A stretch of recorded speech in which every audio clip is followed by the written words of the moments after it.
Hello all, welcome to Learn with Sense. This is chapter 2 Types of Data, where Sam understands different types of data and how to collect them. Go check out our playlist Fairy Tale of Data Science and AI. Now let's dive into the story. The next day, Sam woke up early and went to the farm to collect data, but it was quite difficult to understand how to note it down.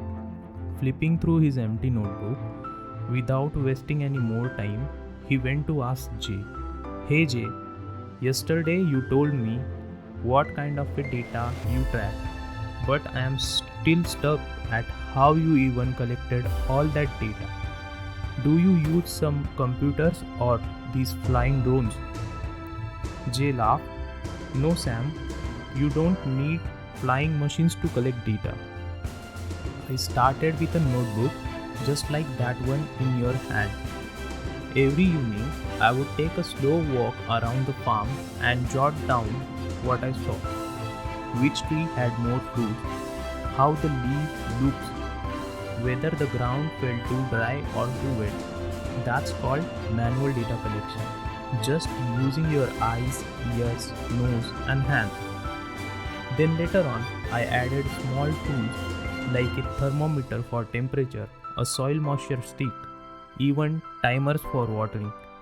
And when my nephew visited from the city, he helped me to log in that data into a simple mobile app. But you can start without all that, just by observing and writing.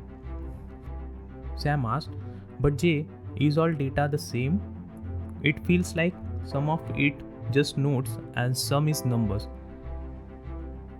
Jay said, now you are entering the real data territory.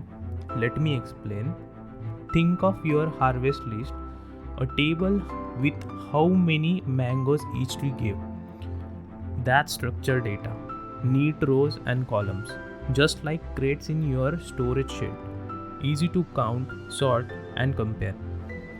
Then there is unstructured data, like photos of your trees or voice notes about pest problems. That's like throwing things in a big storage bag. Useful stuff, but you need more effort to find and understand it.